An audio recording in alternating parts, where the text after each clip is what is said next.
12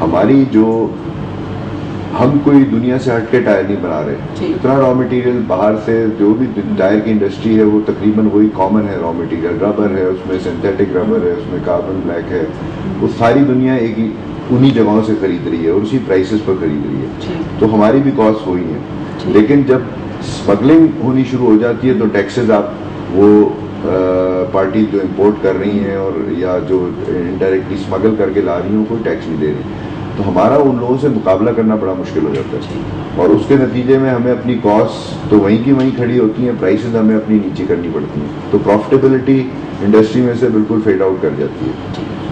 تو میں یہ پوچھنا چاہوں گی کہ اس اتنا بڑا یہ ایشو ہے انڈسٹری کی, مطلب تباہی کا ایک راستہ ہے یہ, تو کیا اس سلسلے میں کبھی آپ لوگوں نے حکومت سے کوئی مذاکرات کیے یا کبھی آواز بلند کی کہ اس کو روکا جائے؟ بہت. ہم تو ایک طرح کا یہ ہمارا کنٹینیوس پروسیس ہے کہ ہم گورنمنٹ کے پاس جا کے اپنی گزارشات بھی پیش کرتے ہیں, اور اس وقت میں یہ کہوں گا کہ کسی حد تک گورنمنٹ کو کریڈٹ بھی دینا چاہیے کیونکہ اسمگلنگ میں کمی واقع ہوئی ہے اور اس کی وجہ سے امپورٹس بڑھ گئی ہیں گورنمنٹ کی, کیونکہ ہمیں تو جو فائدہ ہونا ہے اس سے ہوگا ظاہر ہے اسمگلنگ کم ہو سے, لیکن گورنمنٹ سے لیگل امپورٹ شروع ہو گئی ہے جس کی وجہ سے ان کو جو ریونیوز ہیں وہ ملنے شروع ہو گئے. تو میں تو یہ کہوں گا کہ گورنمنٹ کو چاہیے کہ اس ٹیکس اسمگلنگ کے سلسلے میں سختی کرے. دنیا نے کی لیے, ہماری کوئی ایکسیپشن نہیں ہے کہ یہاں سے افغانستان بھی نکل جائے اور انڈیا سے بھی اسمگل ہو جائے اور چائنا سے بھی چیزیں آ جائیں, ایران سے بھی آ جائیں. سختی کرنے کی ضرورت ہے, نہ صرف ہماری انڈسٹری بلکہ اور انڈسٹریز میں بڑی ترقی آئے گی اس کی. ایک اور بڑا مسئلہ ہے کہ انڈر انوائسنگ, ان سے کیا مسائل پیدا ہو رہے ہیں اور کیا کبھی آپ نے اس بارے میں کوئی حکومت سے مذاکرات کے بارے میں سوچا یا سچ میں بات کی کبھی؟ بالکل جی, یہ بھی بالکل اسمگلنگ کی طرح وہ سبجیکٹ ہے جس پہ ہم مسلسل رابطے میں ہیں گورنمنٹ کے ساتھ. بلکہ میری اگلے ہفتے میں ایک میٹنگ ہے FBR کے ساتھ جہاں ہم پریزنٹیشن دے رہے ہیں اس سبجیکٹ پر کہ ایک طرف دباؤ ڈالا جا رہا ہے کہ صاحب ڈیوٹیز کو کم کیا جائے. ہمارا یہ کہنا ہے کہ ڈیوٹیز تو آلریڈی جو جدھر کھڑی نہیں ہے, لیکن جو انڈر انوائسنگ ہو رہی ہے پہلے آپ اس کو ایڈریس کریں. انڈر انوائسز کی نوعیت ٹائرز کی انڈسٹری میں 30 سے لے کے 70-80% تک ہے.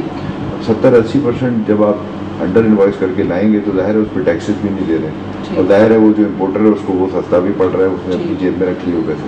اس سے بھی ہمیں مقابلہ کرنا مشکل ہوتا ہے. تو اس میں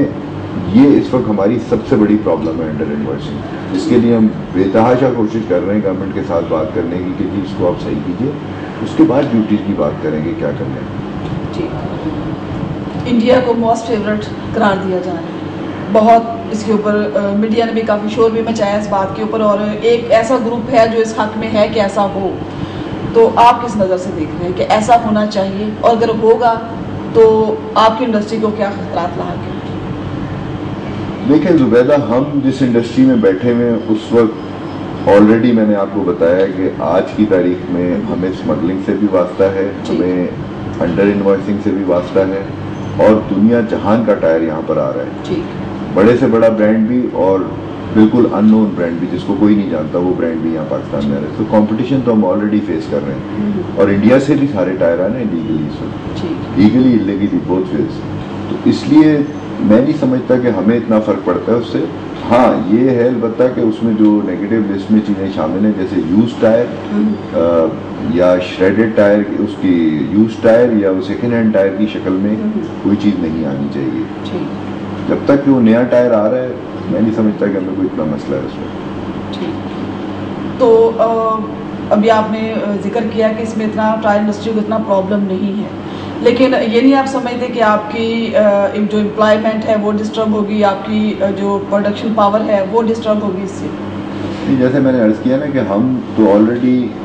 کمپٹیشن میں ہیں انڈیا کے ساتھ بھی اور چائنا کے ساتھ بھی اور کوریا کے ساتھ بھی, بلکہ جاپنیز ٹائر بھی آتے ہیں یہاں پہ اور یورپین ٹائر بھی آتے ہیں یہاں پر, کم مقدار میں آتے ہیں. زیادہ تر چائنا ہے پھر انڈیا ہے. تو انڈیا سے ہم آلریڈی کمپیٹ کر رہے ہیں. ہماری کوالٹی الحمدللہ دنیا کے کسی بھی بہترین ٹائر کے مقابلے کی ہے, اور ہماری پرائسز بڑی کمپیٹیو ہیں. سو میں نہیں سمجھتا کہ انڈیا کے لیے کوئی ایسا کھلا میدان ہے کہ جی آئیں اور وہ ہماری ساری مارکیٹ چھین کے لے جائیں. ہم آلریڈی کمپیٹ کر رہے ہیں ان سے اور اپنا شیئر لے رہے ہیں مارکیٹ سے. جیسا کہ میں نے پروگرام کے انٹرو میں ذکر کیا تھا کہ زراعت کے حوالے سے بات کریں گے, تو کیا جنرل ٹائر کوئی خاص قسم کے ٹائر تیار کر رہا ہے جو کہ ٹریکٹر کے لیے استعمال ہوتے ہیں، کیونکہ زراعت جو ہے وہ ٹریکٹر کے ساتھ اس کا ڈائریکٹ واسطہ ہے، تو اس سلسلے میں آپ ہمیں کچھ بتائیے۔ دیکھیں ہمارا ٹریکٹر ٹائر جو ہے اس وقت میں سمجھتا ہوں دنیا کا بہترین ٹائر ہے ٹریکٹر کے لیے، اور پاکستان میں اگر آپ جا کے دیکھیں تو اس وقت جو 2 کمپنیز ٹریکٹر بنا رہی ہیں، یہ ہماری ریسرچ اور سروے میں جو چیز سامنے آئی ہے وہ یہ ہے کہ جن ٹریکٹرز پہ جنرل کا ٹائر لگا ہوا ہوتا ہے وہ ٹریکٹر زیادہ چلتا ہے، زیادہ بکتا ہے، اور لوگ فارمر جو ہیں وہ آ کے ڈیمانڈ کرتے ہیں کہ جی ہمیں اگر ٹریکٹر دینا ہے تو اس میں جنرل کا ٹائر لگا ہوا۔ سو یہ ایک اس چیز کا ثبوت ہے کہ ہماری کوالٹی بہترین ہے، لوگوں کو اس پہ اعتماد ہے، فارمرز کو، اور سالہ سال کا اعتماد ہے۔ ہم نے کو آج سے تو ٹریکٹر ٹائر بنانا نہیں شروع کیا، بعد میں کچھ لوگ اور آئے ہیں اس فیلڈ میں، پاکستان میں بھی اور پاکستان سے باہر سے بہت جگہ سے ٹائر آ رہا ہے، ایران سے آ رہا ہے، انڈیا سے آ رہا ہے، لیکن ہمارا ٹائر بہترین ٹائر ہے، قیمت بہت مناسب ہے۔ دوسرا ہے کہ اس میں ہم نے ابھی ریسنٹلی پچھلے 6-8 مہینے میں بہت میجر ڈیولپمنٹس کی ہیں اس کو مزید بہتر کرنے کے لیے۔ اب یہ جو ٹائر ہے ٹریکٹر کا، یہ نہ صرف کہ کھیت میں چلتا ہے بلکہ آپ نے دیکھا ہوگا کہ سڑکوں میں بھی آج کل ٹریکٹرز جو ہیں وہ ٹرالیز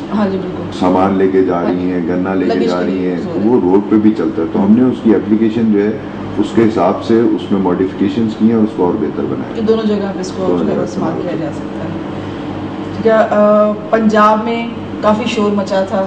ڈینگی مچھر کے حوالے سے، تو اس دوران حکومت نے جو پابندیاں عائد کی تھی کہ ٹائروں کو ریپ کیا جائے، بغیر ریپنگ کے ٹائروں کو نہ چھوڑا جائے، تو آپ کے پاس چونکہ بہت زیادہ تعداد میں یہ ٹائر موجود ہوتے ہیں، تو کیسے آپ نے اس مسئلے کو کیسے آپ نے حل کیا تھا؟ دیکھیں جی، اس میں ہماری شامت تو بلا وجہ ہی آئی ہے، کیونکہ ٹائر میں کیا ہوتا ہے، ٹائر ہے اس میں ایک بیچ میں جگہ ہوتی ہے، ٹھیک ہے، جس میں پانی جمع ہو سکتا ہے، جس میں یہ کہتے ہیں کہ جی مچھر افزائش کر سکتا ہے، اس طرح کی تو بہت ساری چیزیں ہیں، پھر گملہ بھی ہے، گھروں میں اور چیزیں بھی ہیں، پاٹس بھی ہیں، کچھ اور،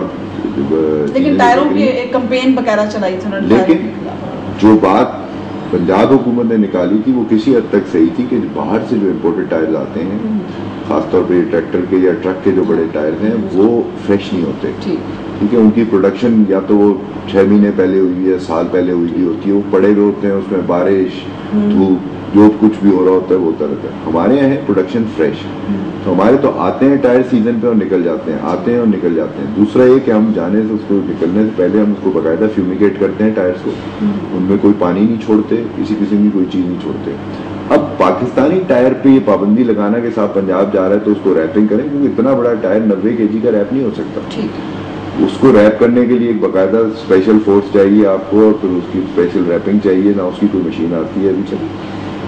تو یہ میرا خیال سے غیر ضروری ہے۔ ہاں باہر سے جو ٹائر ہیں ان پر پابندی لگائیں،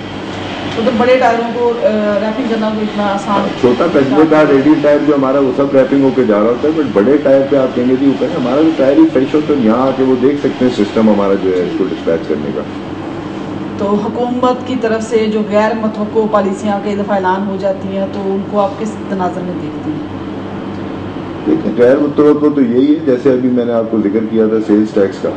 اس قسم کی کوئی چیز آپ ایک دم سے انٹروڈیوس کرا دیں گے، اور وہ انڈسٹری جو ایک طرف تو ہم زراعت کی اتنی بات کرتے ہیں کہ جی آپ کو فارمرز کے لیے اور زرعی ترقیات کے لیے ترقی کے لیے آپ کو سپورٹ کرنی ہے، دوسری طرف آپ ایک دم سے ریونیو کلیکشن کے لیے اس طرف جھٹکا دیتے ہیں سب سے بڑا، جہاں پہ برداشت نہیں ہو سکتا۔ میرے حساب سے اس کا پہلے ایک باقاعدہ اسٹڈی کرنی چاہیے، ٹیکس کلیکشن کے بہت سارے ایونیوز ہیں، کسٹم کو ٹھیک کریں جہاں پہ